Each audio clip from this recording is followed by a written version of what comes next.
Yes.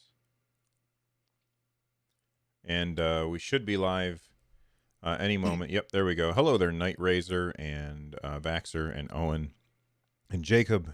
And Jacob was just asking, did I take down my playthrough of the demo? He's trying to find it. So I figured I'd go ahead and answer that. Let me mute that. There we go. Basically, YouTube recommends that if you do a live stream, like people don't usually go back and watch live streams all that often. And so the exception is like this kind of thing where it's a podcast and people go and they watch the podcast. That's like a lot of people show up and watch this, and then a lot of people watch this after the fact.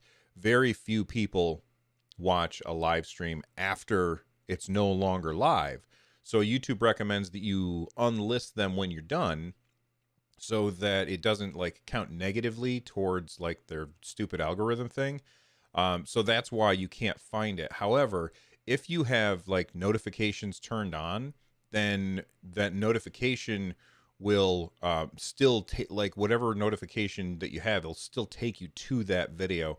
And if you join our Discord, I'm sure that it got posted in like our announcements channel, so you'd be able to find it there as well. I just figured I'd answer that question because I know a lot of people wonder why I unlist the live streams unless they're the podcast.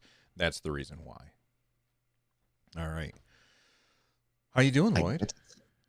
I'm doing pretty good, man. I've been playing a fair bit of gaming this week. Not all on Stadia though, so not a lot of stuff that I'm going to be talking about on the show other than what's already in the notes. But I've been getting a lot of game time in because of my backbone. I've been playing Stadia streaming. I thought you were talking about like an injury, like you hurt yourself. I forgot that you were talking about the clip that goes on your phone.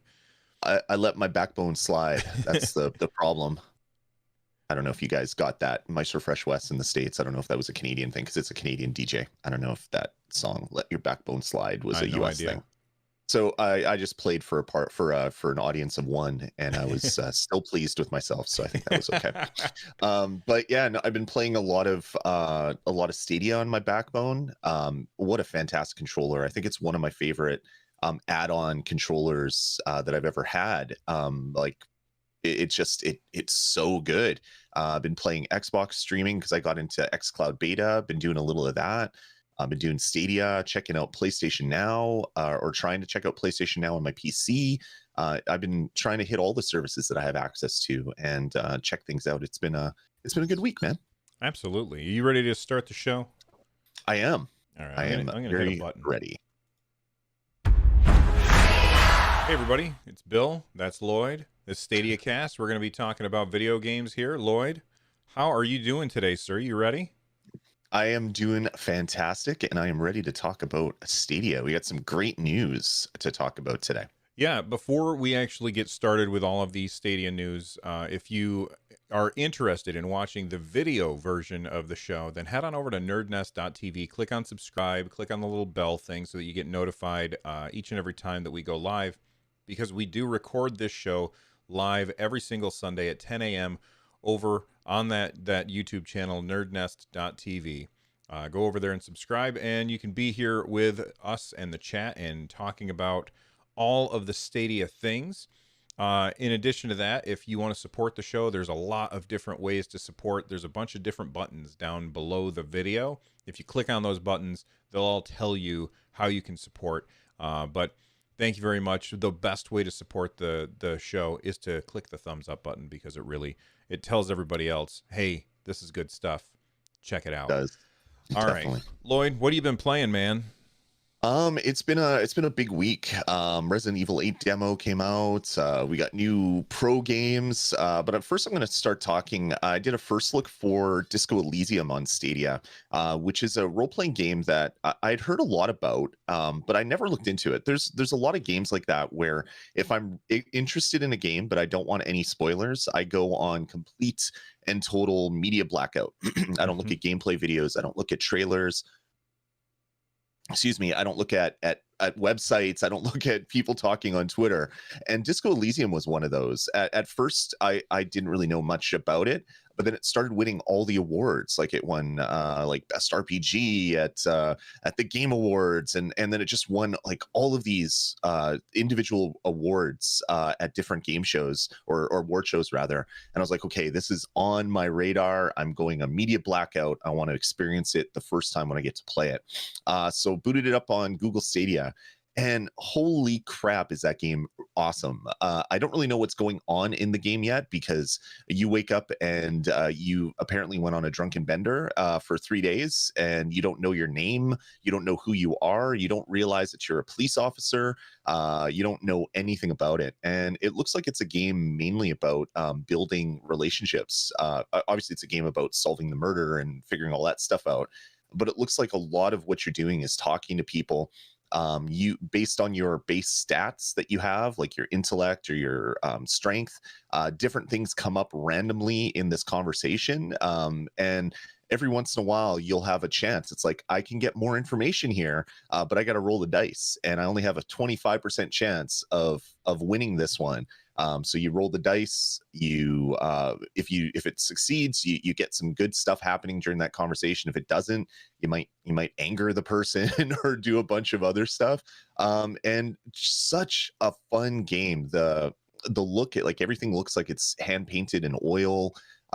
It's not a game for the kids at all because it's very like adult themed in like substance abuse and things like that. But I've just been loving it. Played a little bit of it on my Backbone. I find that the text is way too small to be playing on my phone.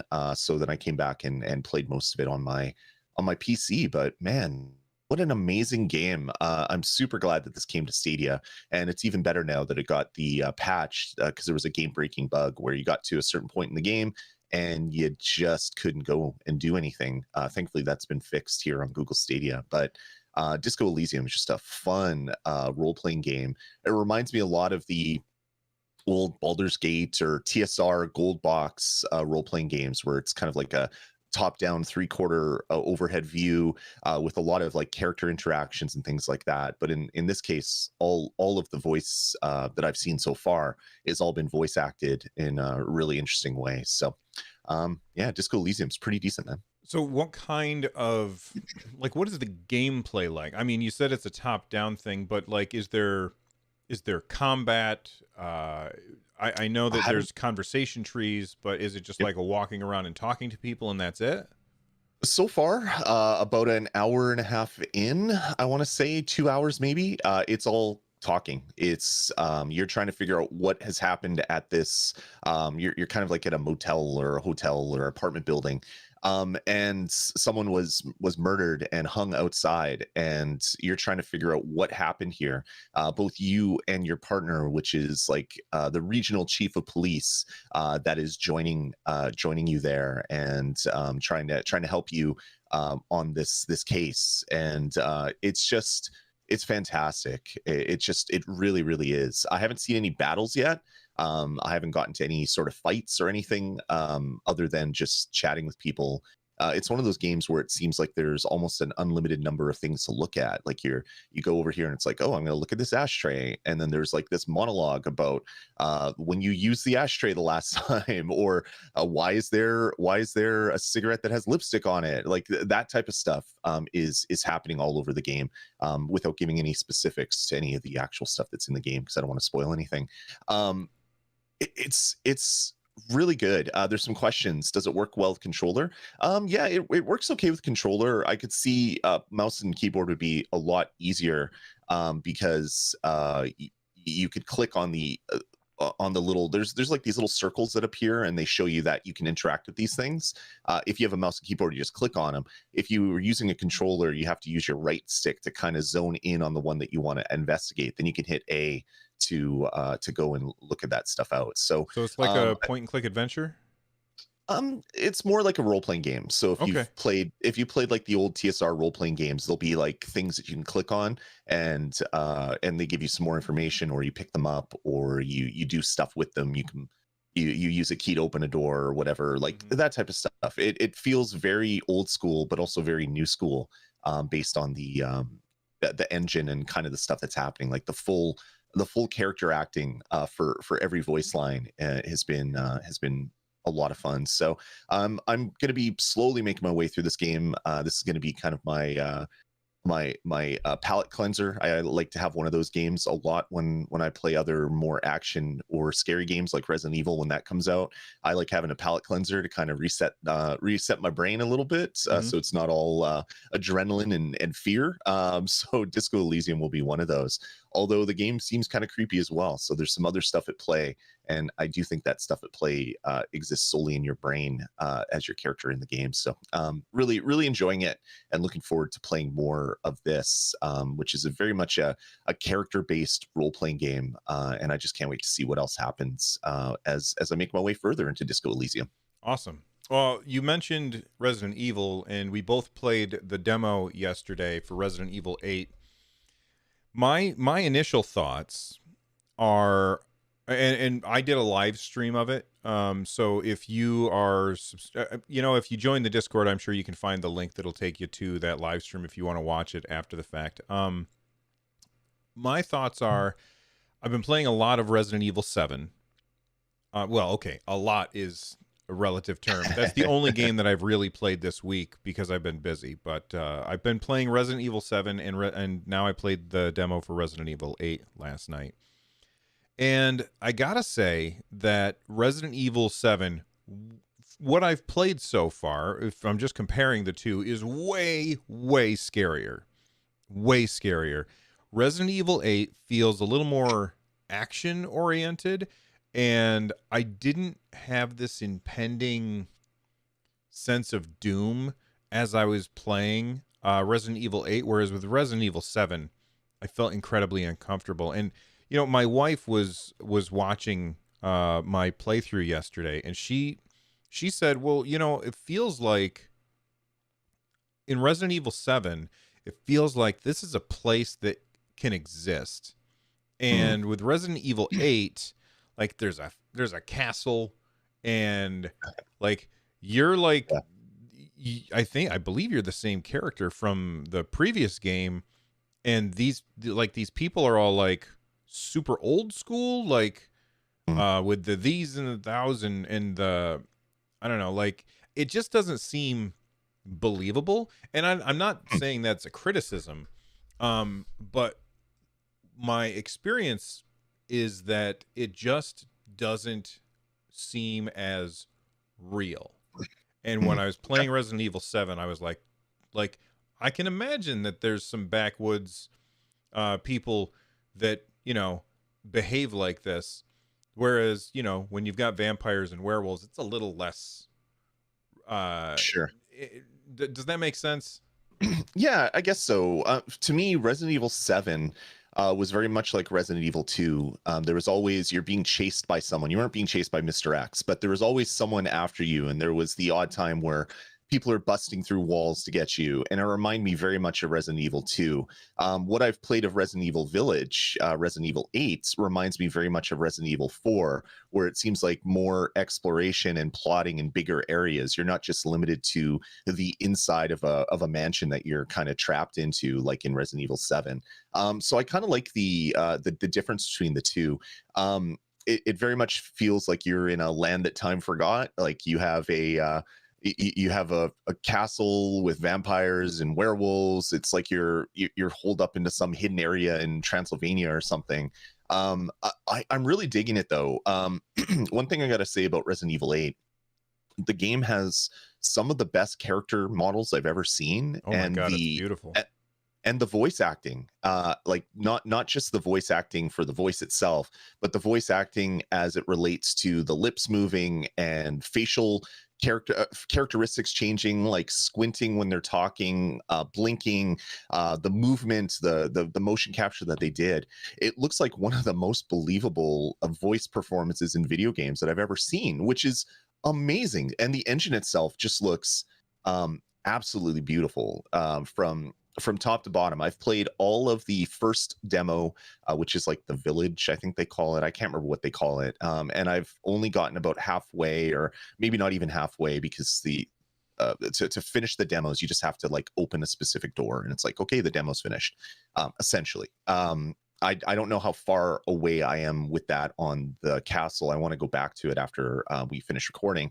Um, it's two completely different play styles. The first demo is you going around a village. It feels so much like Resident Evil 4 to me. I had like GameCube flashbacks when I was walking around, and there's like the corn and the scarecrows in the field and stuff like that. But then when you're playing in the mansion, it feels to me a lot like Resident Evil 7 did, where there's a lot of smaller rooms, there's a lot of locked doors, there's a lot of secret things that need not apparent keys to open. It Yeah. looks like there's like here's a hole in the wall. I guess I gotta find a stone pillar or a stone platter and stick it in there somehow and twist it into a certain area.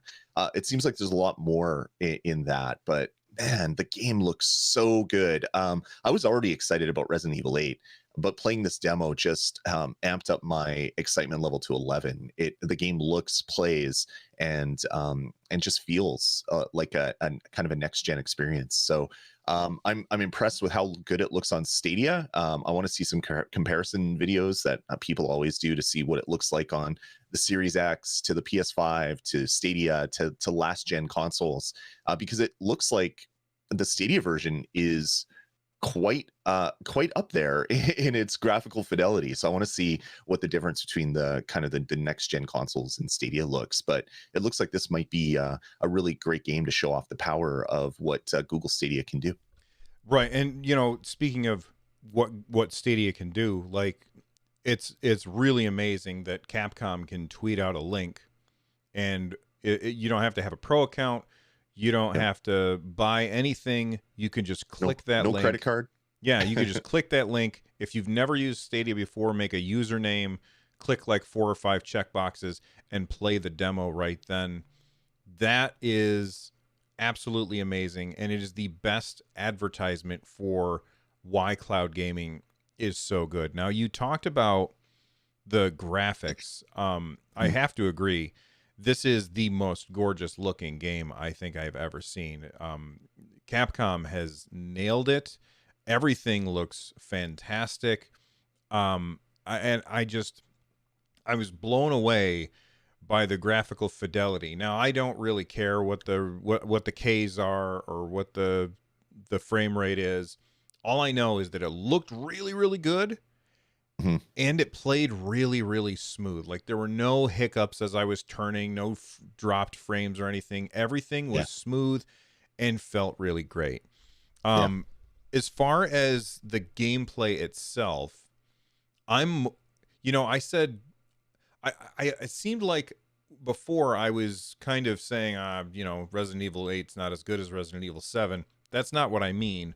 What I mean to say is that it's not as scary, but I'm more excited to play Resident Evil 8 than Resident Evil 7. And the reason is because I feel like I can actually play this game for an extended period of time. Whereas with Resident Evil 7, I play for a half hour and I'm like, yeah, okay, screw you. I'm done. I'm not playing you anymore. all I'm, you all sweat through your shirt, and yeah, you have to like get some napkins to clean your face and all that. Yeah, I get it. Resident Evil 7 is a very creepy at all times game where you feel like there's impending doom around every single corner. right. And then with 8, I feel like, okay, I can play this for a while. And I was really enjoying myself. And so, you know how earlier you said that, with Disco Elysium, you kind of went on like a media blackout, avoiding all information about it.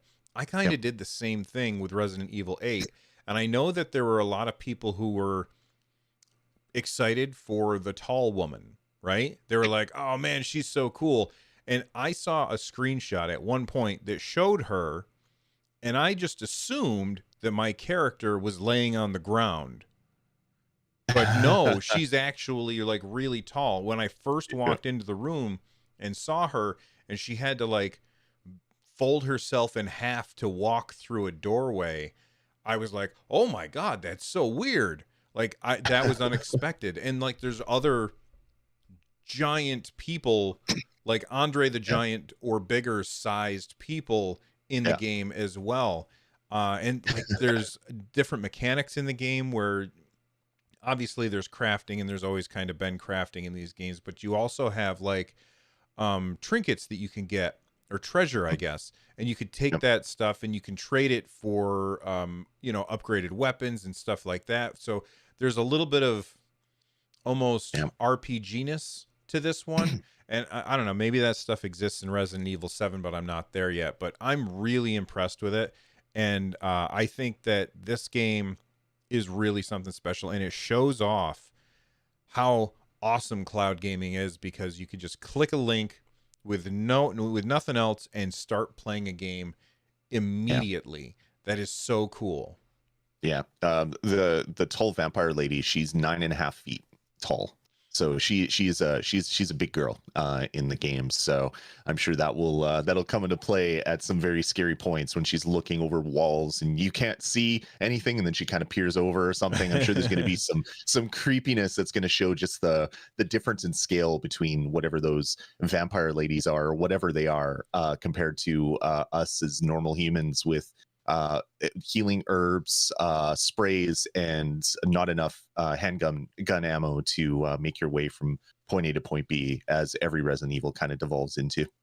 Yeah, I want to talk about the demo, like just the idea of how the demo works a little bit.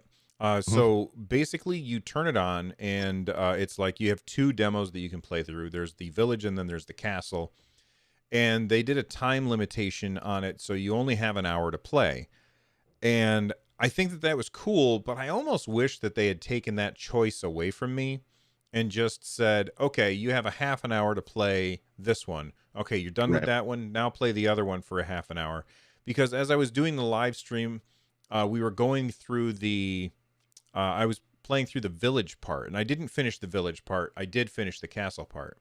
So we ended up Okay. finishing opposite ones. But Nice. I just had gotten to the point where like something awful had happened in the castle part, and the story was really starting to pick up steam and be very interesting. Like as I was playing, I was like, oh, this is really intriguing. I wonder what's happening here. But like the whole time I was nagged by, all right, I got to look at my clock because I got to make sure that I have time to play the other part Yeah. as well. And that was a little frustrating. So I wish that they hadn't done it that way. I'm all for a time limit, but just, make it a separate time limit for each part. But I ended up finishing the castle part.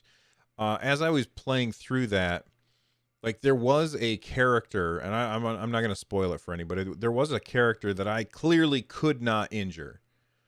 Like I could not injure this character no matter what I did, and it was very confusing and frustrating to me, because it was Right. basically, it turned out my job is just to run away. And it took Mm. me too long to figure that part out, and that was a little frustrating. And I wish that there had been, like, I don't know, some kind of prompt that says, you're wasting your time. You can't hurt this person. Just run. Because I get what they did. This person is there in order to, try and push the player forward. And I wish that there was, I don't know, some indicator that said, just get the hell out of Dodge, man, because you're Right. not going to be able to take this person down with your stupid little knife. Which, by the way, I don't know about you, Lloyd, but the knife seemed more powerful than the gun. That's how it always is in Resident Evil. At least the last few Resident Evils, where the knife can always kill things faster than your bullets, but you put yourself in danger when you get close to someone and try to use the knife. So it's kind of a risk reward kind of thing, and it's good if you're trying to keep your ammo supply higher than I always do, because I just fire off random shots and I'm like, okay, now I'm out of bullets, so now I'm stuck. But yeah, getting the knife and using that stuff is great. One thing I got to point out as exceptional. There's a big part of the village demo where all of a sudden a fire starts, and that has to be the most realistic looking fire Oh I've yeah. ever seen in a video game. Like, I just can't get over how amazing this engine looks and runs. And as you said earlier, Bill, there's no hitches. There's no, like, when you turn left or right, there's no like 1 or 2 frame drop as things start turning. It just seems like the game is super high resolution, super high frame rate, and it just looks beautiful. I can't wait for the final game to ship and see how this whole thing plays out on Stadia. But man, I'm really excited about the ability to play this game on cloud gaming and have it look just as good as one of the new next gen consoles, for the most part, from what I've seen. Now, my last question before we move on to other topics about, as somebody who's played a bunch of Resident Evil, and I have a question as a non-Resident Evil player. I think the only one that I had played, I had played Resident Evil 2 remake on PS4. I had Right. played Resident Evil Code Veronica on the Dreamcast, I believe, way back in the Mhm. day. And I think I tried the very first one on the PlayStation for about 10 minutes. And that's my Right. total experience with it. And we all know that I don't finish games, so I didn't finish any of those. Um, I feel like as I'm playing both 7 and 8, that the shooting is intentionally difficult. Like, Mm. do you feel, is that a normal Resident Evil thing? Or maybe I just Yeah. suck at the game because, like, I aim and I'm like, all right, I'm going to shoot him. And then I friggin' miss and I blow through all my bullets so fast and it makes me really mad. Yeah, yeah, that's kind of been a staple of Resident Evil. I can remember, I think it was Resident Evil 2 finally felt like you had some really good gunplay compared to 1. But then when you look back at it now, like the original Resident Evil 2, it was trash. But you didn't know better because you played the first one and it was even more trash, for controlling all that stuff. All the Resident Evils are kind of like that, Okay. where they amp the drama and the anxiety by making it hard to aim. Like it seems like your gun is always all over the place.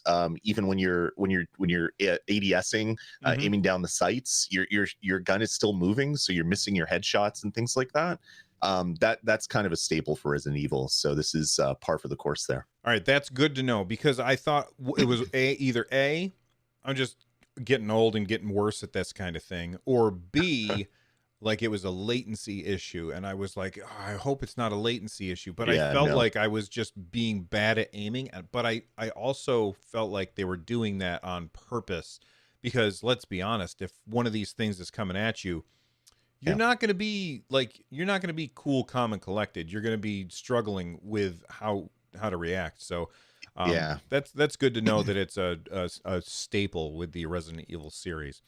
All Yeah, I right, think go they ahead. use it as a way to kind of amp the, like, how anxious your character in game is Yeah. feeling, because Hmm. your adrenaline is always up at 11, and you're trying to squeeze out a couple rounds into a big shambling zombie crossed with Frankenstein, like in the village part of the demo, and it's just like, okay, I can't hit these headshots because I'm freaking out too much, I guess. Yeah.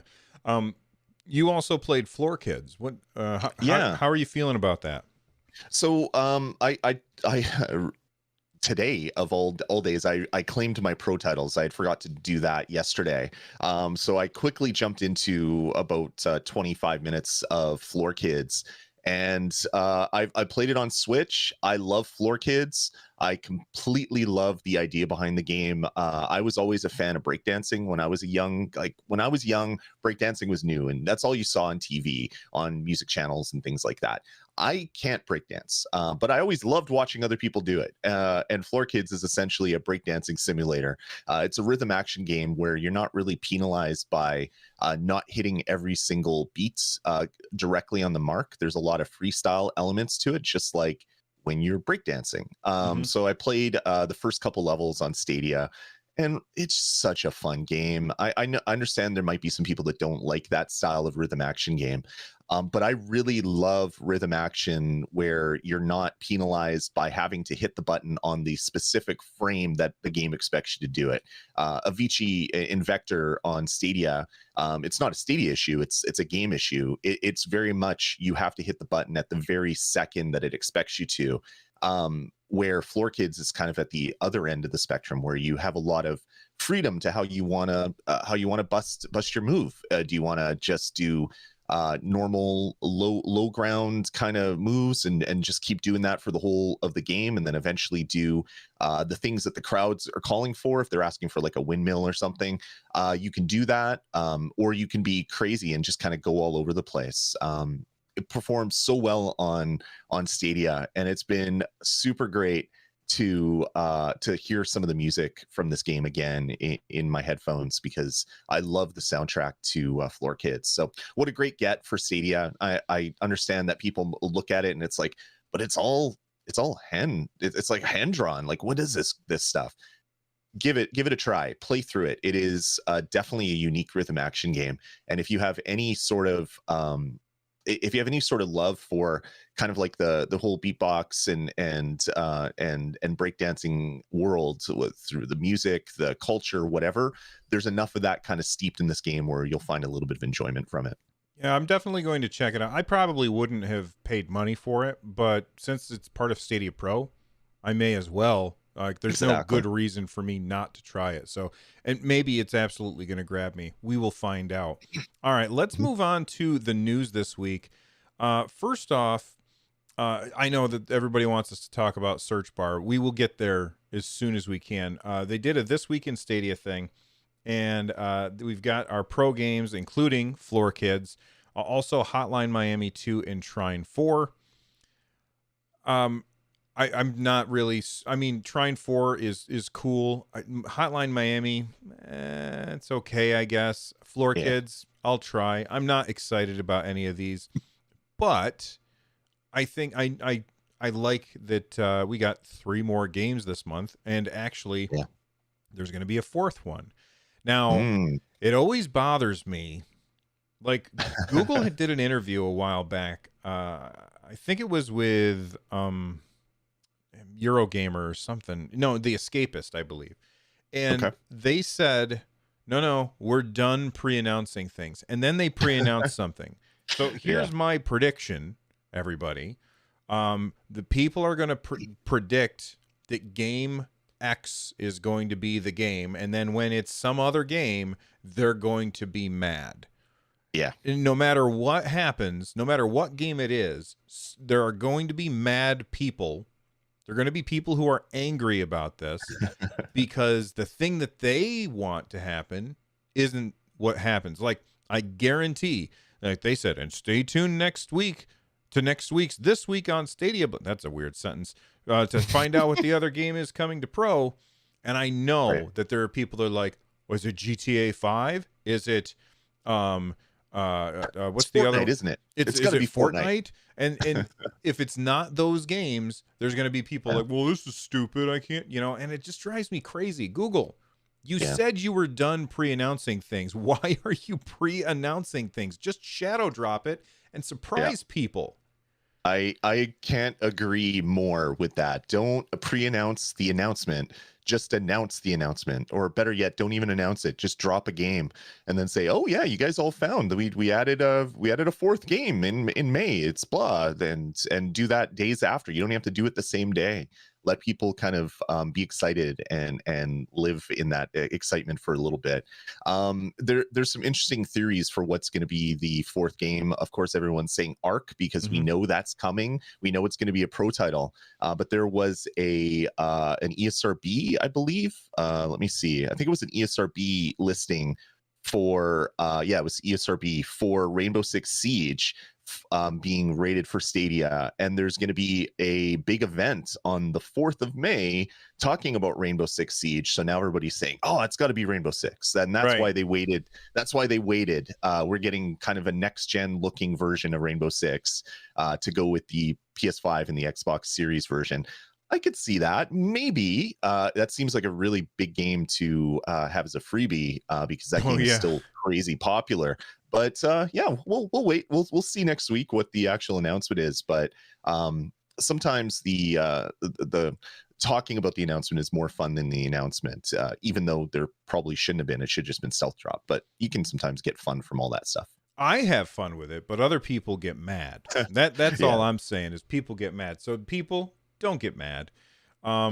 Get glad, not a sponsor. So in addition to that, they also had said that State Share is now in Serious Sam 4. So they said today in Serious Sam 4, a new update adds the State Share support. This allows players to create game states where when you finish a round of the survival game mode on any of the 3 available maps. Sharing a screenshot of the game state when you finish the round allows you to enjoy. It allows you to invite your players to play the same mode on the same map and challenge them to match or beat your time. This is really, really cool. I don't Yeah, know how many people are excited about Serious Sam 4. It didn't really land well with me. I thought that it was interesting when I first played it, but there was nothing in the back of my mind was saying, hey, you should get back to Serious Sam 4. You know what I mean? sure. Yep. Um, but this is really cool. Like being able to say, all right, I've got my time. Go ahead and beat my time. And you can just share that as a screenshot. That's really cool. I love that kind Yeah. of thing. Are you gonna be doing this? Or I mean, because you were always a Serious Sam guy far more than I was. I love the original games when they first came out, just because of the sheer insanity with the number of enemies that were on screen back in like the 486 Pentium, P75, Pentium 75, or Pentium 100, or whatever I had at that time. It's like, oh my god, this game looks so good compared to everything else, and it really looked the same. It just had more sprites on screen, or more 3D objects on screen, I guess. I don't own Serious Sam 4, so I'm unlikely to check it out Isn't it a unless there's pro a big game? no, Serious Sam Collection was a pro Oh, game. that's right. So if it comes as a pro title, or if it gets a sale, I might dip into it. But I love the thought of using state share as a, hey, beat my score. It's even better if the image that you're taking a shot of has your score on it, so people Mm-hmm. know exactly what they have to beat. I think that's going to be a really cool use for state share, and I can't wait to see other games. But this is exciting. This is now 2 games in the last 2 weeks that have been patched to support state share or crowd play, other features, other Stadia features. I hope we continue to get that stuff where we get an older game that is multi-platform, but then all of a sudden we get some Stadia exclusive features through state share and crowd play and stream connect and all that other stuff that we have access to on Google Stadia's platform. Absolutely. I like that and it's exciting to me when a game comes out and it features Stadia specific features. That's a bad sentence. But it's even cooler when it's patched after the fact, because that means that the publisher has said, "All right, well, we're done and we've got your money, we could move on." Right. Or we could make it even more enticing and keep working on it. And I always think that that's a really, really good thing to do. So I think that that's awesome and very interesting as well. Mhm. Yep. All right. Let's talk about search. All right. We finally can search the store in Stadia. Oh my God. So much better. Stadia's got to be a perfect platform now because we can search. That was all everybody was waiting for, right? That's all you heard people complain about was you can't even search. Well, then it must be a perfect platform. Internet pundits that are writing Stadia articles. I have to say that it now predictably people have used it as a way to make fun of Stadia, because like they're searching for games that they know are not on Stadia and then screenshotting it and posting it to Twitter, because negativity gets clicks. Although I was a little negative with mine too. Like I took a screenshot of me searching for finally because it took so long, and I tweeted Right. that. But mine was, I don't know. I feel like mine is good natured and theirs is just mean. But who cares? Maybe they're just being good natured too. But For go ahead. I was going to say, for me, the search is great. Being able to search the store and search your library is fantastic. For me, what's even better is the new UI for your library, adding things to family share, even the main page now where you don't have like someone that has like 100 plus games in their library like I do. It takes 10 minutes to scroll to the bottom of the window, it feels like, when you're just trying to get to the screenshots. And now they have 3 icons and then view all your games, or 3 screenshots, view all your screenshots. It's a much more human friendly way to interact with the Stadia's main website. So yeah, I really dig it. Absolutely. And honestly, I really hope that this UI kind of propagates to the Chromecast, because honestly, Yeah. I don't use the website like ever. I never use the website except if I'm looking to grab a screenshot for, like, if I'll take a screenshot and use that as like a thumbnail for YouTube or something. I never use the website, but I use the Chromecast all the time, and it still has the like one of the worst UIs I've ever seen. Yeah, you can see some of my state shares are down here for judgment. I don't really get how the state shares work in that game. That's confusing to me, but that's another game that recently got state share because, like, it shares like what chapter you're in. Okay, Yep. cool, I guess. I guess skip me to the end of the game so that I can see the end. I don't know. It's interesting, but I like that. I like that we now have search. What I think is far more interesting than both the new UI and search is this activity feed, which we don't have yet, but is on its way. Yeah. Basically, it is like a reverse It's chronological order of the things that you have recently done on Stadia, be it your achievements, your screenshots, your captures, all of that stuff is all in your activity, and you can say, all right, well, I'm going to post a capture, and then you can follow your friends, and you can yeah. look at your friends' activity feed and see the stuff that they did. So, like, Lloyd and I could look at each other's activity feed, and he could have posted a state share for judgment or something, Yep. or no, even better yet, for Monster Boy, because you did that state share gameplay loop where we should people were we using. should talk about that for a second. Yeah, okay, go ahead and tell people what you did, because it was hilarious. So last Sunday, I did a stream of Monster Boy because they added the crowd choice thing. So every 15 minutes, poll pops up where someone can say, "Hey, I want to give this person that's playing an elixir, some hearts, or money." But if you get down to one heart, it immediately triggers that because they want people to be able to help you and get on. But someone in the chat room, and I'm blanking on the name, so my apologies to that person, said, "Hey, you know that if you state share, your money goes too. So you can just stay at one heart, have the audience keep voting for money, and then you can release a state share that gives people a big chunk of money." So I was like, that's a great idea. Let's do that. And then people are posting on Twitter and in Discord, Lloyd's giving away $500. Click here to see what's happening, which was pretty funny. I was giving away 500 gold, not dollars. But what a cool usage of state share where you can share it out. When you load a state share, it becomes one of your save games or one of your save Slots. slots. There you go. That's the word I was looking for. Where then people can continue on right from where you left off. What a cool way to use the state share functionality in this game. And like I said, I hope so many other games on Stadia take full advantage of state share, because I could see that being huge for a while, because it's a good way to kind of share progress, and beat games together with your friends. Yeah, and just I wanted to correct something that you said. Not that you said on the podcast, but something that you said to me the other day when you were doing the stream. Is you were like, Mhm. "Oh, I almost forgot that I had to play in the browser." You don't have to play in the browser in order to turn that stuff on. You can Mm. use the Chromecast, but then open Stadia in the browser and turn all of that stuff on, and then still be able to play on the Chromecast. Y- So that's Yeah, another thing that a lot of people don't know.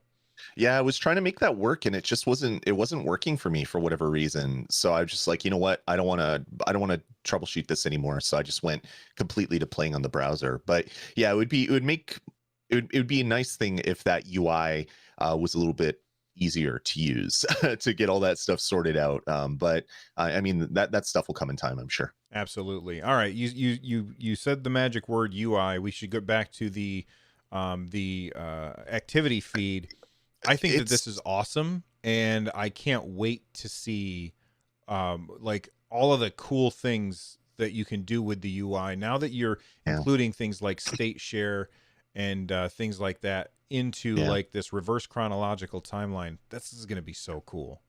It's very much what PlayStation had in for PlayStation 4, which I have friends that would read that all the time. They would look to see what everybody else is doing. I didn't really do that as much as some people, but there's people that lived in that activity view to see what their friends are playing, finding new games and things like that. This one seems more like a mini social network where you're Hmm. posting your own screenshots. People can comment on them, or they can comment by adding an emoji to your post. It seems doesn't look like there's actual commenting, but it also looks like some of these things will show up based on the games that you like. Like the for the Kaze and the Wild Masks screenshot, it says because you follow Immortals Phoenix Rising. So you're seeing this post because you follow a games page, I guess. So it seems like it's kind of a mixture between what PlayStation 4 did, but also what Nintendo Switch is doing with the news channel. I really like it. I want to see where this goes. If this is going to be a good way to find and share state shares, or just a way to find games or find people to play with. I think this is sorely needed with Stadia, so it's good to see them working on it. Even though this is just a concept for what the Hmm. future product could be, I like the way they're going with this. Yeah, and then they also said, real quick, you can also now delete multiple Yeah, clips that's and huge. screenshots. Like instead of doing them one at a time, you can select a bunch of them and throw them away. Which is, I mean, look, when we first got the controller and we weren't used to it, we hit the capture button about 400 times, and there's a lot of stupid captures that we can now delete. So Yeah, that's awesome. They also said that you can now, on an Android phone, you can just play it straight from the browser without going into the app. which is great. And then Yeah. the last thing that they said in this post is, we hope you've enjoyed seeing just a few of the updates planned for Stadia, and it will, of course, be sharing more games and refinements soon. We look forward to gaming with you in 2021. Yeah. That's very exciting to me. The idea Mhm. that there's more changes coming to the UI. I think that that's one of the Stadia's weakest points is the UI, and it's probably also the easiest to fix. Yeah, And I agree. like I think that it's a big deal. So Yeah. I'm looking forward to it. Anything else to add before we move on to some more zombies? I was laughing at the bulk deletes. I was When that was announced, I was like, I'll never use that, but cool for people that would. But when I was doing my stream of Monster, I didn't realize that I had the option turned off to pop up or to turn off the pop-ups. So I'm hitting the screenshot button and there's no screenshot happening. So I'm like looking at my controller and I'm not screenshotting. I'm like, what the hell? So I click on the browser with my mouse and I'm hitting F12 a bunch of times and I'm not getting any pop-ups. And I'm like, that's weird. Screenshots are broken in this game. I don't know if it's my session or whatever. No, it was just that I had turned off the pop-ups, so I didn't realize. So I had like 50 different screenshots that I had to go in there and delete, all from my state share with Monster Boy. So it is useful, even though I didn't realize that I would be using it this soon. Speaking of pop-ups, I'm going to complain for a moment and hope that somebody hears me. Please make it so that I can turn off achievements so that they don't interrupt gameplay by putting a little thing up on top of my screen. I can't stand that. I'm all for achievements. I can go to a list and see what I've done. I don't need to be told when I get one. All right, soapbox over. We've got some old zombies coming back. This is coming to us from cooptimus.com. The House of the Dead remake with high-res textures and models from Sega is Mhm. apparently coming to both Nintendo Switch and Stadia.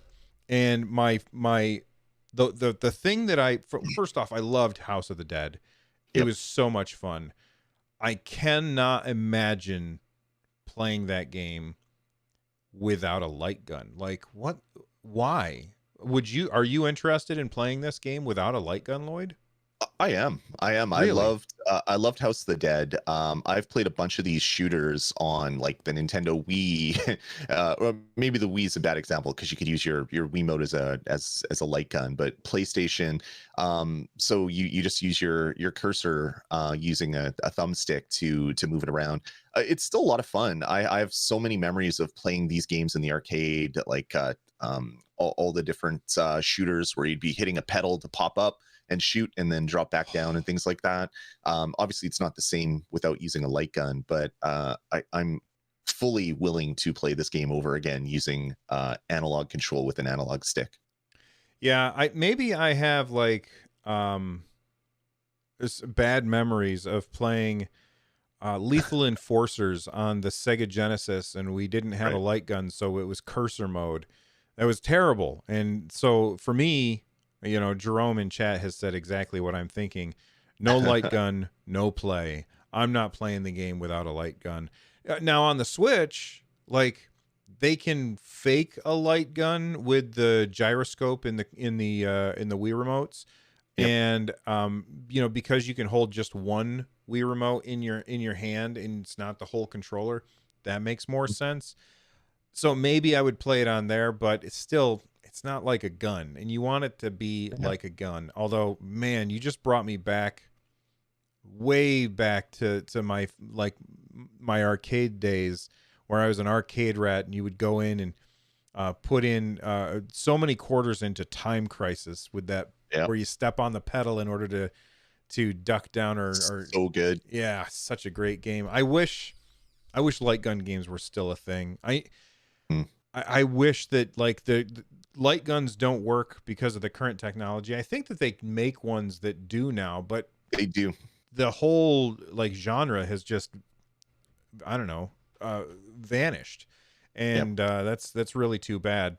Yeah, they were light gun games are very they use the time it takes for the actual like photon laser in a tube TV to draw the screen from top to bottom, and they use that timing, so they could tell where you shot because they can light things up, and based on how it's drawing in the raster.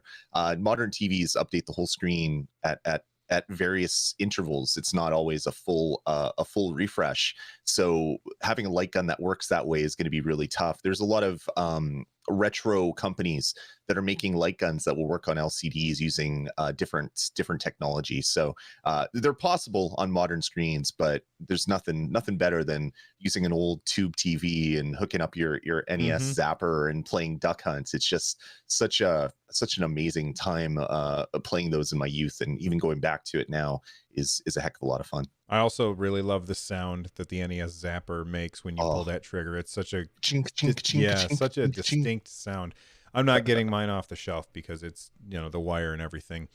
Um, Real quick, somebody in chat said that I'm waiting for it on the Oculus Quest. Yeah, Yes, that would be that would be great. amazing. Why are they bringing it to Switch and Stadia and not Oculus? Where that would be perfect. All It would right. be. Speaking of shooting guns, Outriders apparently got patched, and Yeah. Square Enix said nothing yet again. This is so. What is up with you, Square Enix? So I first, you launch the game. It's broken everywhere. It's especially broken on Stadia because your patch is behind. You don't tell anybody anything for a very long time, leaving people wondering, did we just get robbed or something? And then finally you're like, oh yeah, and then we're gonna patch it next week. And then Friday comes, nothing. And yeah. then finally they patch it, but then they don't tell anybody. And it's Yeah, not like when it's you go to start a game on, like if I go to start a game on Steam or on my Nintendo Switch or on a PlayStation or on an Xbox, it's like, hey, you need to update your game. So I have right. to hit that button. One of the advantages of Stadia is that you don't have to update your game. And I think we talked about this a while back. That means that we never find out about these patches unless we're following the company like on social media or something. So first off, Stadia needs to way to tell you that this game has been patched. Maybe like a little badge on Yeah. on the Or icon, so you can click that and tell me, oh, these are the patch notes. And Square Enix, you should be telling everybody that you patched the game, because if you made it better, well, maybe they made it worse. I don't know. If you made it better, then that would make a lot of sense to let everybody know. What are your thoughts on this, Lloyd? yeah, I just booted up the game actually just to look in to see if there's like it doesn't even show the game version anymore on kind of the loading screen. So I don't even know what version we're at, which is very bizarre because at first it was always at the bottom of the screen and it was always V1.0.0 on Stadia. So that's obviously changed now, which is great. I Um I believe yeah, people are saying that it's 1.04.00 is the Stadia version right now, which is still behind the other versions.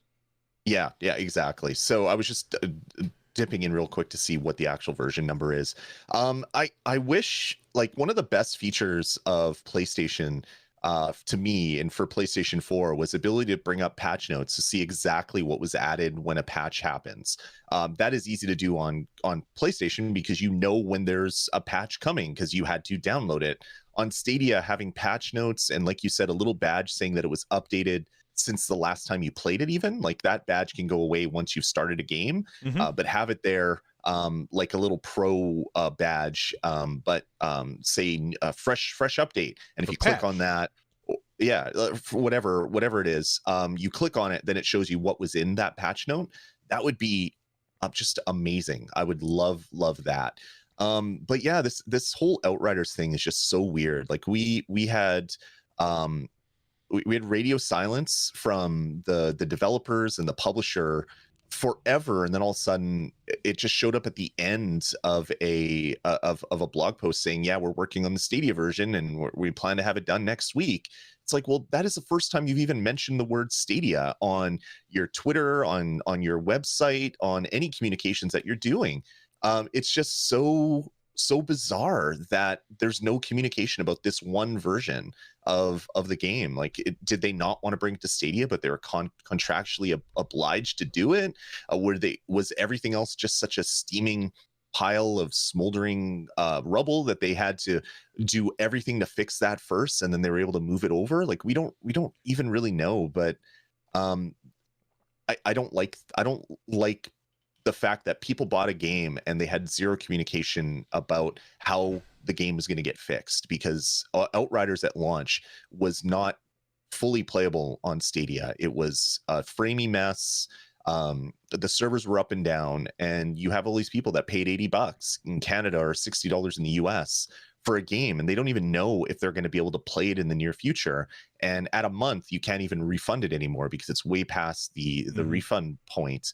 I hope that this is just like a one-off and we get better communication from here on out, because that is just a terrible way for a publisher to treat their customers. A lot of people are saying that this is squarely on Google's footsteps, or Google's doorstep, rather. That it's their fault. They're the store owner. They should be communicating.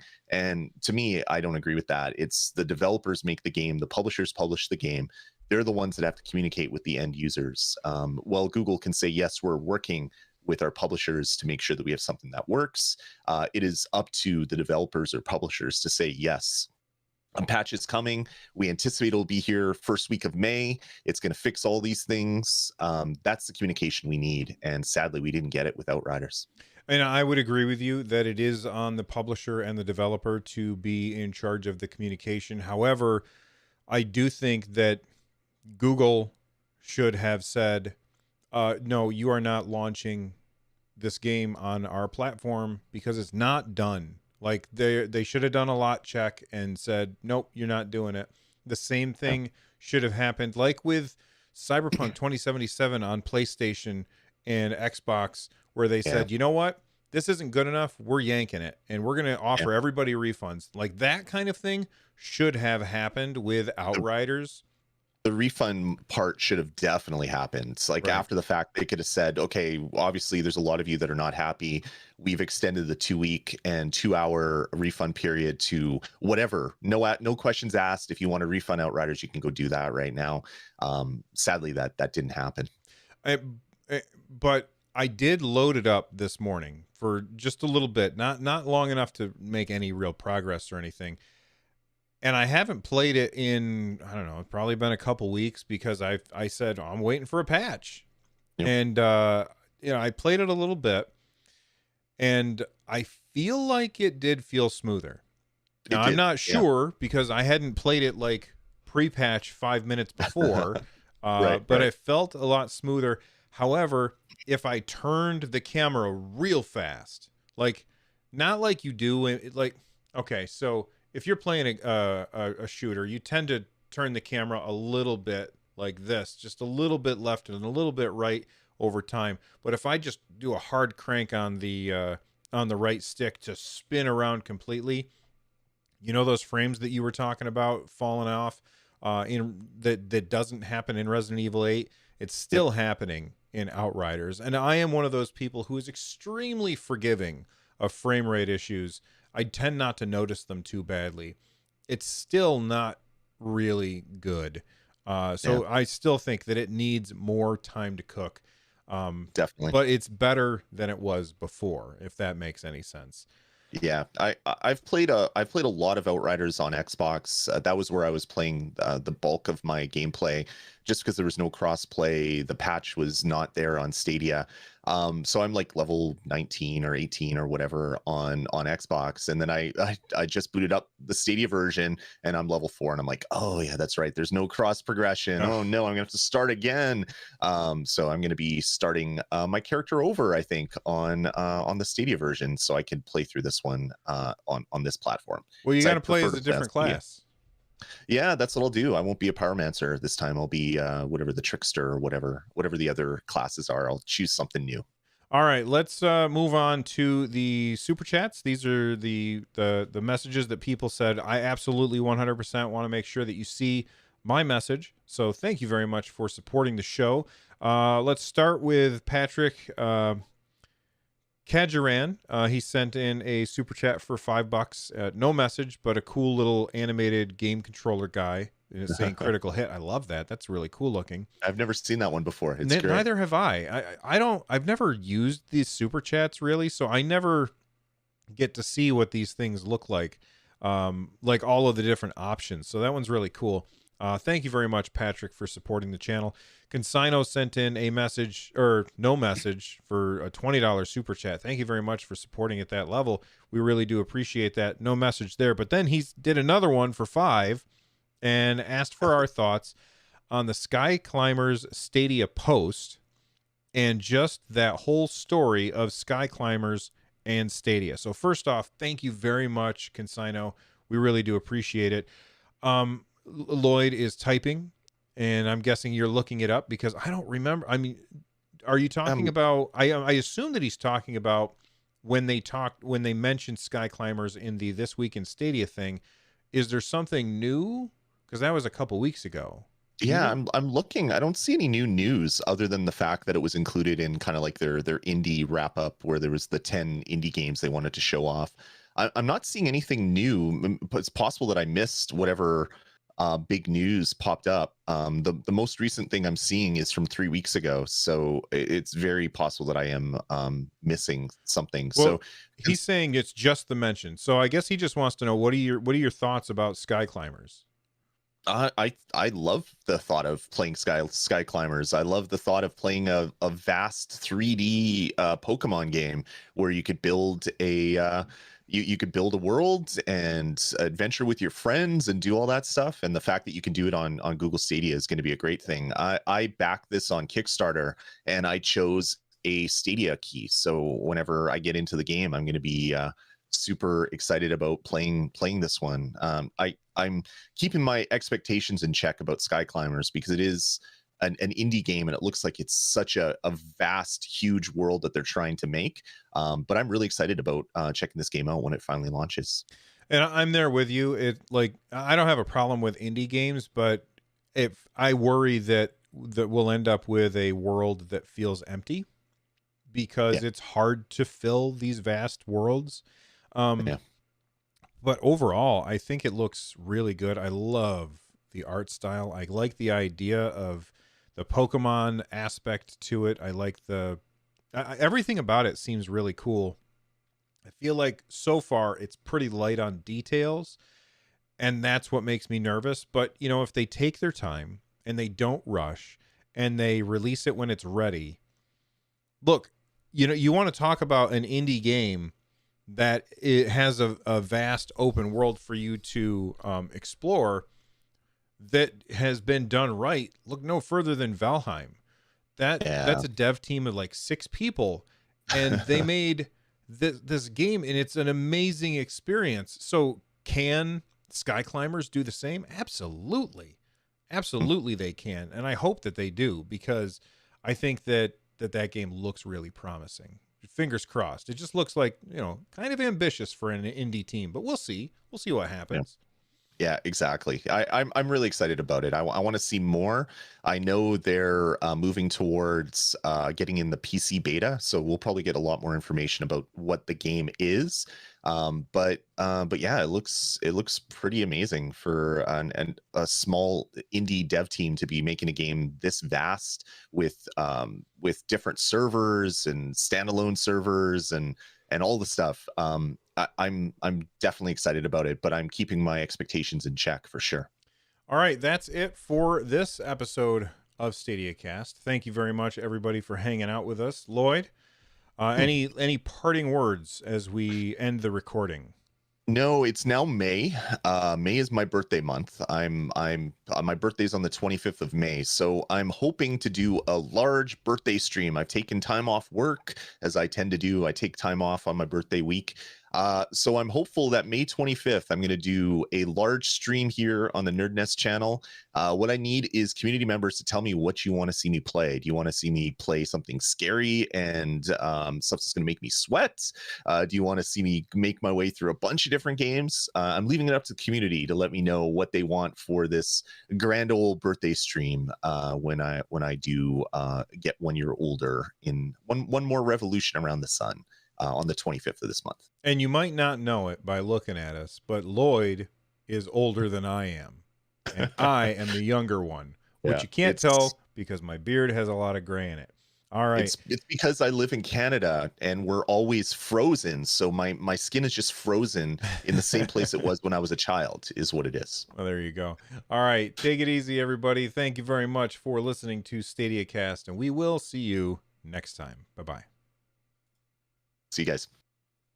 Save. All right. We're done. We recorded a thing.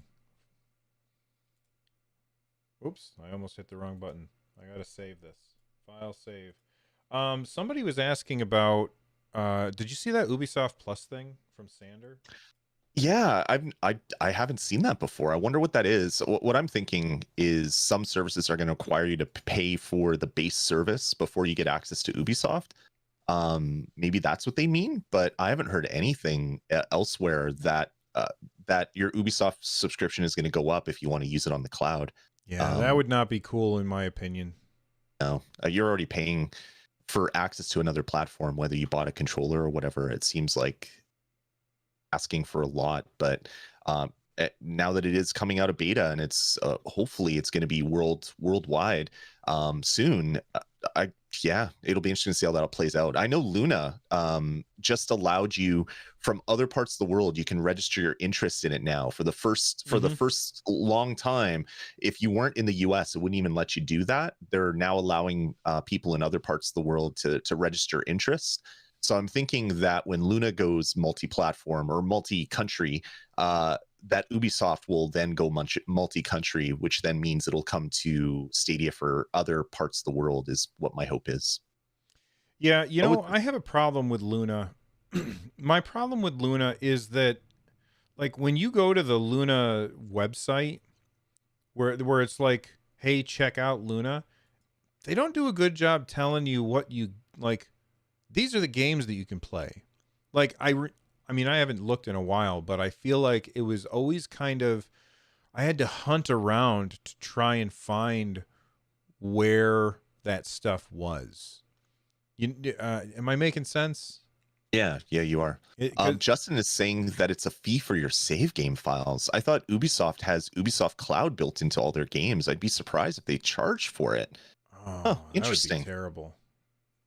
Weird. Yeah, that more will come from that, I'm sure. Sorry to cut you off, Bill. No, that's okay. I'm not a big enough fan of Ubisoft in order to throw money at them for a subscription.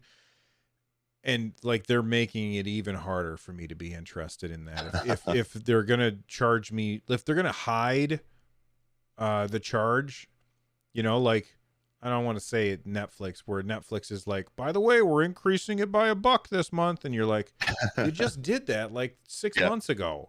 Yeah, exactly.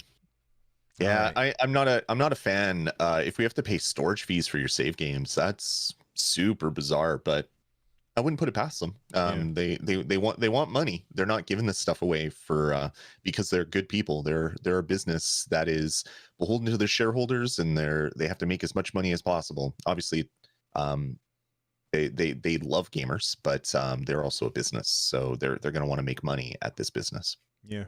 All right. Well, I think that we're all set. Are you all set then, Lloyd? I think so. Thanks everybody for coming out. It was awesome as always to hang out on my Sunday morning with you fine people. All right. Bye, everyone. Later, everybody.